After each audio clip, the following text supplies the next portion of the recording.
अथ द्वादशोऽध्यायः।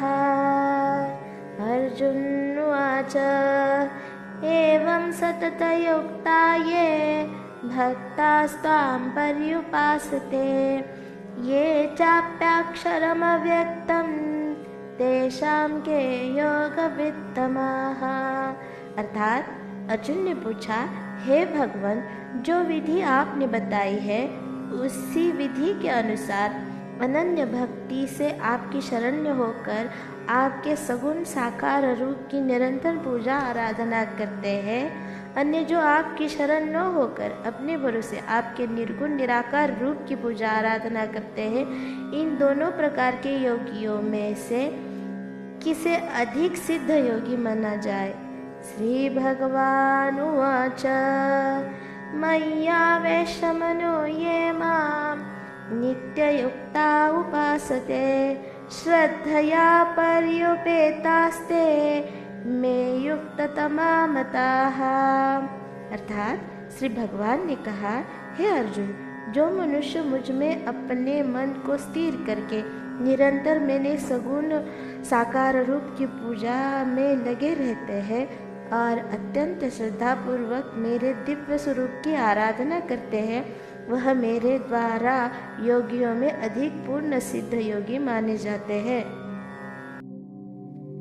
ये त्वक्षरमनिर्देशम् अव्यक्तं पर्युपासते सर्वत्र गमचिन्त्यं च कूटस्थमचलं ध्रुवम् संयमेन्द्रियग्रामं सर्वत्र समबुद्धयः ते प्राप्नुवन्ति मामेव सर्वभूतहिते रताः।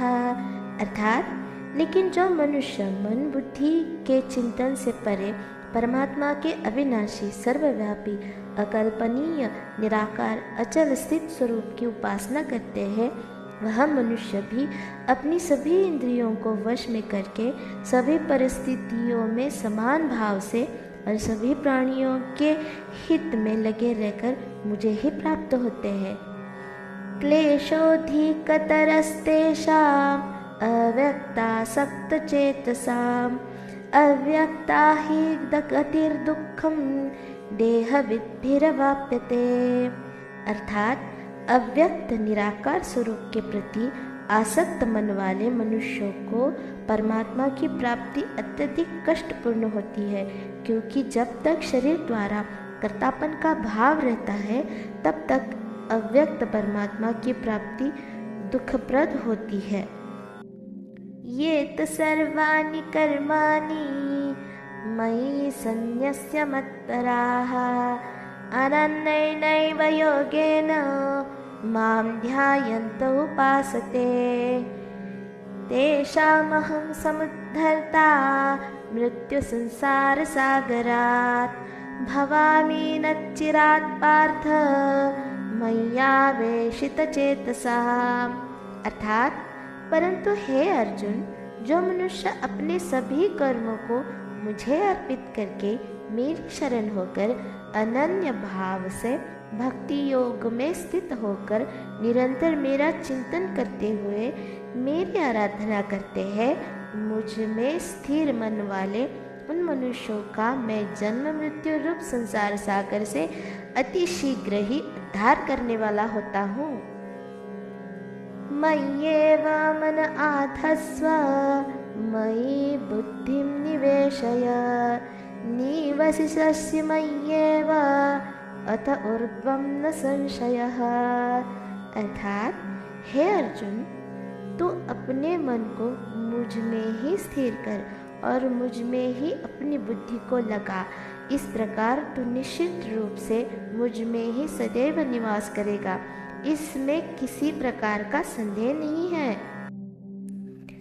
अथ चित्तं समाधातुं न शक्नोषि मयि स्थिरम् अभ्यासयोगेन ततो मामिच्छाप्तुं धनंजय।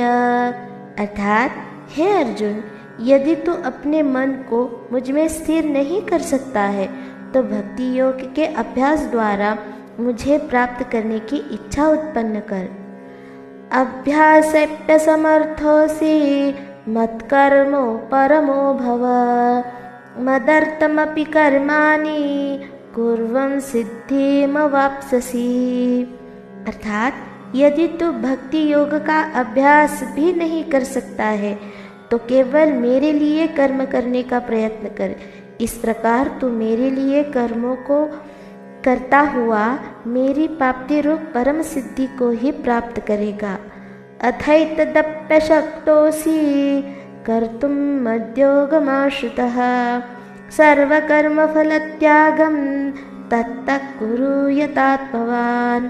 अर्थात यदि तू मेरे लिए कर्म भी नहीं कर सकता है तो मुझ पर आश्रित होकर सभी कर्मों के फलों का त्याग करके समर्पण के साथ आत्मसिद्ध महापुरुष की शरण ग्रहण कर। उनकी प्रेरणा से कर्म स्वतः ही होने लगेगा।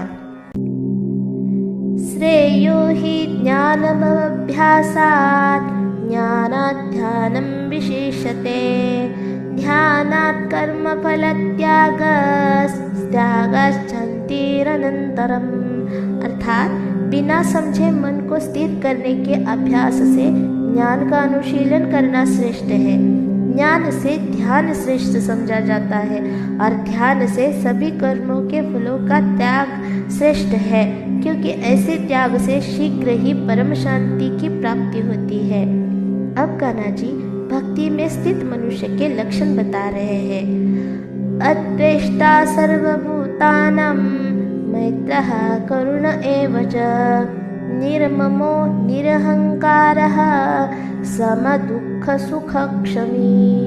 अर्थात जो मनुष्य किसी से द्वेष नहीं करता है, सभी प्राणियों के प्रति मित्र भाव रखता है, सभी जीवों के प्रति दया भाव रखने वाला है, ममता से मुक्त, मिथ्या अहंकार से मुक्त, सुख और दुख को समान समझने वाला और सभी के अपराधों को क्षमा करने वाला है। संतुष्टः सततं योगी यतात्मा दृढनिश्चयः मय्यर्पितमनोर्बुद्धिर्यो मद्भक्तः स मे प्रियः। अर्थात जो मनुष्य निरंतर भक्ति भाव में स्थिर रहकर सदैव प्रसन्न रहता है, दृढ़ निश्चय के साथ मन सहित इंद्रियों को वश किए रहता है और मन एवं बुद्धि को मुझ में अर्पित किए हुए रहता है, ऐसा मनुष्य मुझे प्रिय है। यस्मान्नो द्विजते लोको लोकान्नो द्विजते च यः हर्षामर्षभयोद्वेगैर्मुक्तो यः स च मे प्रियः।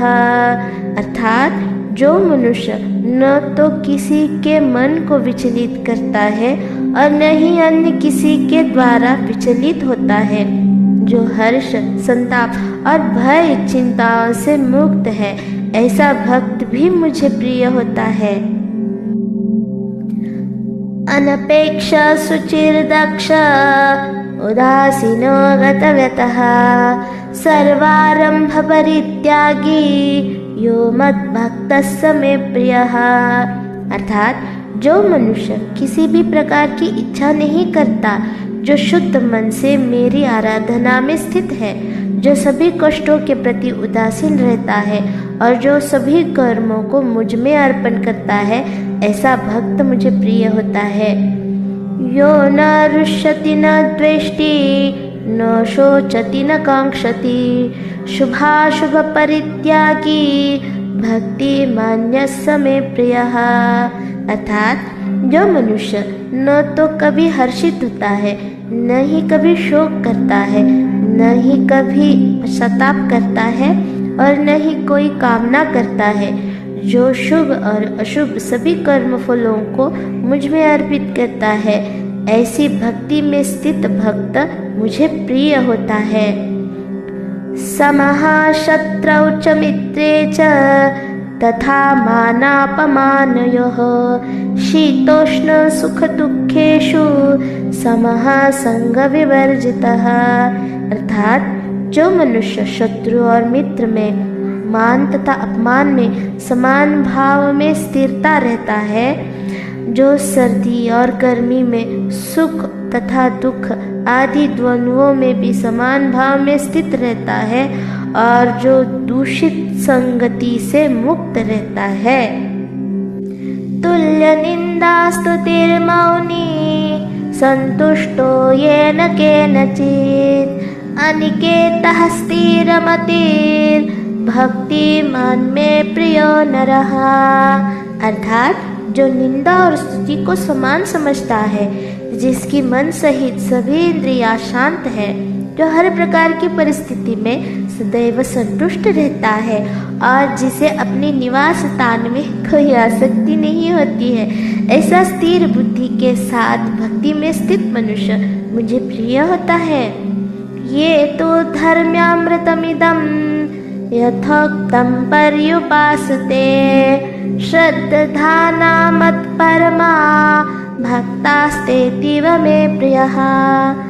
अर्थात परंतु जो मनुष्य इस धर्म रूपी अमृत का ठीक उसी प्रकार से पालन करते हैं जैसा मेरे द्वारा कहा गया है और जो पूर्ण श्रद्धा के साथ मेरी शरण ग्रहण किए रहते हैं, ऐसी भक्ति में स्थित भक्त मुझे अत्यधिक प्रिय होता है। ओम तत्सदिति श्रीमद्भगवद्गीतासु उपनिषत्सु ब्रह्म विद्यायां योगशास्त्रे श्रीकृष्णार्जुन संवादे भक्ति योगो नाम द्वादशोऽध्यायः। हरि ओम तत्सत्।